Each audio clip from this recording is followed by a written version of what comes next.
तो सीने के दर्द की वजूहात क्या होती हैं और इससे कैसे बचा जा सकता है, इस पर आज हम बात करेंगे। हमारे साथ इस वक्त मौजूद हैं प्रोफेसर डॉक्टर खालिद वहीद हैं, कंसल्टेंट पल्मोनोलॉजिस्ट हैं। डॉक्टर साहब, मैं आपको खुश आमदीद कहती हूँ। जागो लाहौर में कैसे हैं आप? शुक्र अल्लाह का, बहुत शुक्रिया। सर, जैसे मैं बात करी थी कि जैसे ही मौसम चेंज होता है, नज़ला ज़ुकाम, खांसी, बुखार, ये जो चेस्ट इन्फेक्शन होते हैं ये होना शुरू हो जाते हैं।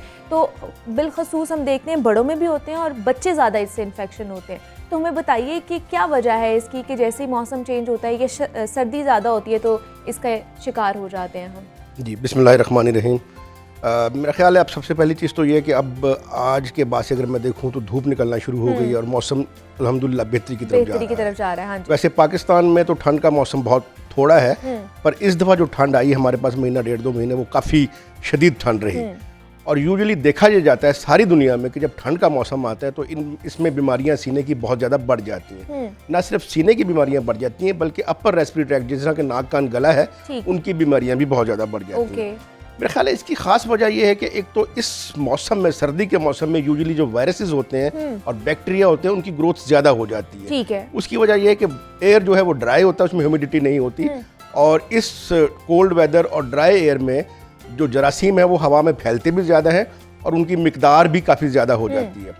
इसके अलावा वजूहत ये है कि ज़ाहिर है कि सर्दी में ज़्यादा लोग घरों के अंदर ज़्यादा रहते हैं, जमघटे की सूरत में रहते हैं, कोशिश करते हैं कि बाहर कम से कम जाएं, तो गैदरिंग्स जो होती हैं उससे भी ये इन्फेक्शन बहुत ज़्यादा फैलना शुरू हो जाती हैं। और जैसे कि आपने भी कहा, बच्चों में ज़ाहिर है कि इम्यूनिटी बहुत कम होती है, कुव्वत मुदाफ़ियत जिसको हम कहते हैं, और ओल्ड एज में भी यही होता है। तो ये वायरसेस जो है और बैक्टीरिया ख़ास तौर पर इस उम्र के लोगों को ज़्यादा अपना शिकार बनाते हैं। ख़ास तौर पर 5 साल से छोटे बच्चे या 2 साल से छोटे बच्चे तो बहुत ज़्यादा इसमें इन्फेक्शन का शिकार होते हैं।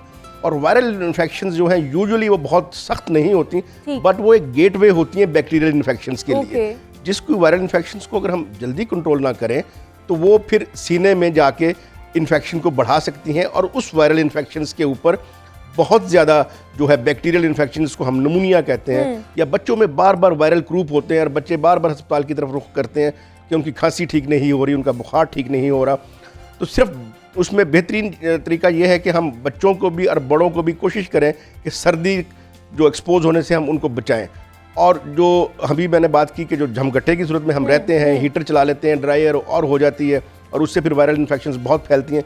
इन कोशिश करनी चाहिए कि हमें इन चीज़ों से थोड़ा सा अवॉइड करना चाहिए। जरा हम थोड़ा सा खुल के रहें अपना, ठीक है, रहना तो अंदर ही पड़ेगा, ज़्यादा बाहर निकलेंगे तो और ठंड लगेगी, पट्ठों में दर्द शुरू हो जाएगा, लोगों को ठंड लगती है, वो कहते हैं हमारे जिस्म में दर्द शुरू हो गया। तो ऑल इन ऑल ये जो सर्दी का मौसम है ये हमारे लिए एक यूँ समझिए कि एक नवीद लाता है कि ये अब इन्फेक्शंस बढ़ने वाली है। तो इसमें डॉक्टर्स की तो ज़ाहिर है कि चांदी हो जाती है, और ख़ास तौर पर चेस्ट इन्फेक्शंस के जो स्पेशलिस्ट हैं उनके पास मरीजों की तादाद बहुत ज़्यादा बढ़ जाती है। और दूसरा डॉक्टर साहब के लोग बड़ा कंफ्यूज होते हैं, कन्फ्यूजन का शिकार होते हैं कि शायद नज़ला और ज़ुकाम की वजह से हमें चेस्ट इन्फेक्शन हो जाता है। तो एक इनकी कन्फ्यूजन दूर कर दे। दूसरा ये कि क्या वाकई ये चीज़ है कि नज़ला ज़ुकाम की वजह से चेस्ट इन्फेक्शन होता है, ये चेस्ट इन्फेक्शन की वजह से हम मज़ीद बीमारियों का शिकार हो सकते हैं? नहीं, इसमें बड़ी क्लियर बात है कि जो नज़ला और फ्लू है ये वायरल इन्फेक्शंस की वजह से। ठीक है। कॉमन कोल्ड जो है वो भी वायरस की, राइनो वायरसेस होते हैं जिन पर, ये बहुत सिंपल वायरसेस हैं और बड़ी माइल्ड डिजीज़ होती है। अगर हम हल्का फुल्का इलाज कर लें या रेस्ट घर में कर लें तो ये यूजुअली ठीक हो जाती हैं। ठीक है। बच्चों में और बूढ़ों में क्योंकि कुव्वत मुदाफ़ियत कम होती है तो वायरस ज़रा थोड़ा सा उसमें प्रोलॉन्ग हो जाता है, और अगर उनका भी हम बर वक्त इलाज ना करें तो जैसा मैंने अभी कहा कि वायरस की इन्फेक्शंस फेफड़े में जा सकती बढ़ जाती है। जब फेफड़े में इन्फेक्शंस जाएंगी वायरस की तो उसके ऊपर फिर बैक्टीरिया को मौका मिलता है अपनी इन्फेक्शन करने का, और बैक्टीरियल इन्फेक्शंस हमेशा बहुत तेज़ होती हैं जिसकी वजह से नमूनिया भी हो जाता है। तो यूजुअली फ्लू वगैरह से हमें घबराना नहीं चाहिए। इसका मकसद ये नहीं कि हमारा सीना ख़राब हो गया। ठीक है। जब भी फ्लू होगा या गला ख़राब होगा तो इसमें खांसी तो आनी है, पर अगर हम ये समझ लें कि ये खांसी हमारे सीने की इन्फेक्शन की वजह से हो रही है तो ऐसा नहीं है।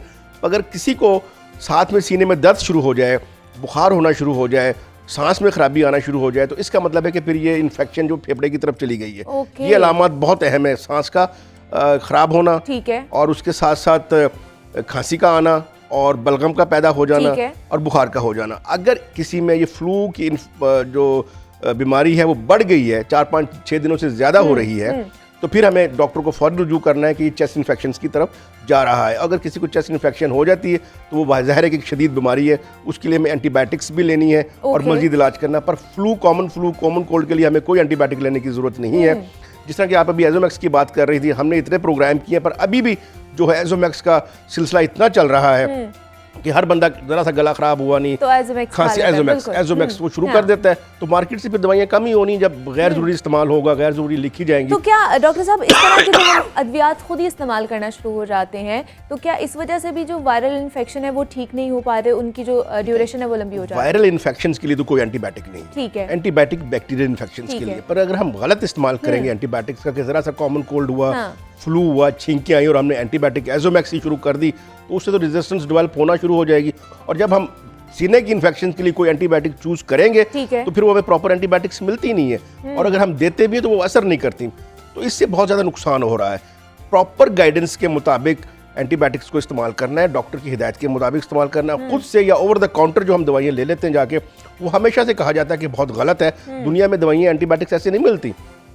और डॉक्टर्स हजरात को भी सोचना चाहिए कि वो देखें कि एंटीबायोटिक की जरूरत है कि नहीं, फिर वो एंटीबायोटिक लिखें। अच्छा। हर हल्की सी खांसी के लिए, जैसा इरिटेशन मैं बोल रहा हूँ उससे भी खांसी आ जाएगी, ठंडी हवा अंदर जाती है उससे फेफड़ों में इरिटेशन होती है, उससे खांसी आ जाती है, तो इसका मतलब ये नहीं कि हर खांसी के लिए हम एंटीबायोटिक्स का इस्तेमाल शुरू कर दें। तो बड़ा सोच समझ के एंटीबायोटिक्स का इस्तेमाल करना चाहिए और बड़ा सोच समझ के हमें दवाइयों का इस्तेमाल करना चाहिए। लेकिन जैसे घर पे हम लोग को थोड़ी सी खांसी हो जाती है, हम लोग भाप लेना शुरू कर देते हैं, शहद में गर्म पानी मिला के हम लोग जो है वो पीना शुरू कर देते हैं, ये फायदेमंद है चीज़ें अगर हम एंटीबायोटिक्स ना खाएं तो? देखें, अगर तो खांसी किसी खास मरीज में, जिस तरह कि एस्थमा का मरीज है, उसमें आजकल उन लोगों में भी सीओपीडी एस्थमा के मरीजों में भी जो अंडरलाइंग बीमारी है वो बढ़ना शुरू हो जाती हैं, क्योंकि हल्की फुल्की वायरल इन्फेक्शन हो रही हैं। इसमें अगर हम स्टीम देंगे लोगों को, यूजुअली स्टीम, तो स्टीम भी जाके इरिटेशन का काम करती है और खांसी को बढ़ा देती है। ठीक है। पर अगर किसी को कोई सीने की बीमारी नहीं है, तो उसमें अगर नाक ब्लॉक है किसी वजह से, नाक में सांस नहीं आ रहा या नाक में उसको फीलिंग हो रही है, तो वो हल्की फुल्की भाप ले सकता है। पर ऐसा नहीं कि अगर सीने में नमूनिया हो गया है या एस्थमा का मरीज है या तो हम कहें जी आप भाप ले लें जाकर, उससे इरिटेशन हमेशा बढ़ती है। तो यूजुअली हम भाप को अवॉइड करते हैं, पर क्योंकि थोड़े से ज़ाहिर है कि टोटके भी होते हैं साथ में, जैसा आपने शहद की बात की, तो उसमें तिब नबवी में भी है कि शहद का इस्तेमाल अच्छा रहता है, पर उसमें भी ये देख लेना चाहिए कि कौन सा मरीज़ कितना शहद इस्तेमाल कर रहा है। पता चले कि चेस्ट इन्फेक्शन भी और शुगर भी रोज़ाना 2-2 चम्मच शहद के ले रहा है, तो वो उसकी तो बेहतरी हो रही होगी शायद, पर जो उसकी शुगर का लेवल है वो पता चलता है 2-4 दिन में 400-500 पे चला गया। अब जब शुगर का लेवल बढ़ता है तो उससे भी मजीद चेस्ट इन्फेक्शन और बाकी इन्फेक्शन होना शुरू हो जाती हैं।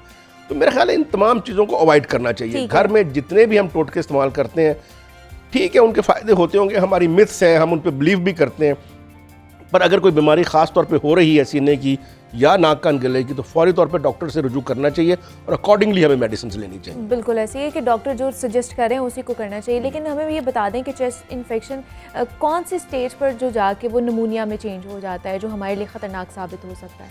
देखिए, स्टेज तो यूजुअली कोई नहीं होती, ठीक है। जब भी चेस्ट में इन्फेक्शन होती है तो उसको हम निमोनिया कहते हैं। ओके। एक सिंपल ब्रोंकाइटिस है कि सांस की नालियों में इरिटेशन हो रही है, उससे खांसी दमे में हो जाता है जी। पर निमोनिया से मुराद है कि कोई भी हिस्सा फेफड़े का कंसोलिडेट कर जाता है, वहाँ पे बैक्टीरिया बैठ जाते हैं, तो वो हिस्सा फेफड़े का काम करना छोड़ देता है उस वक्त तक के लिए, जब तक कि निमोनिया का इलाज ना किया जाए।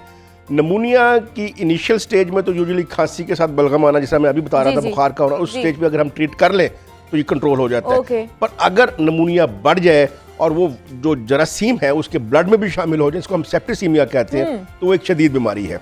और हमारे मुल्क में ओल्ड एज और यंग बच्चों में तो ये बहुत शदीद बीमारी है। तो हमें कोशिश करनी चाहिए कि हम निमोनिया को डेवलप होने से पहले प्रॉपर उसका इलाज करें, नज़ला ज़ुकाम का, वायरल इन्फेक्शंस का, ताकि वायरल इन्फेक्शंस के बाद हमारे बुजुर्गों को या हमारे बच्चों को निमोनिया ना हो और हम उसको शिद्दत की बीमारी में ना जाने दें, क्योंकि हमारे यहाँ तो बच्चों की जो अमवात है वो निमोनिया की वजह से सारी दुनिया में बहुत ज़्यादा है। बिल्कुल ऐसे ही है। तो इस चीज़ों को हमें बड़ा गौर से देखना है, और हमारे माशाल्लाह जो पीडियाट्रिशियंस हैं वो इस पर काम भी कर रहे हैं, हमारी गाइडलाइंस मौजूद हैं, कब हमने बच्चों को किस हालत में हमने दवाइयाँ देनी है, कब हमने डॉक्टर्स को दिखाना है और कब हमने उसको घर में रखना है। बिल्कुल ऐसे ही है।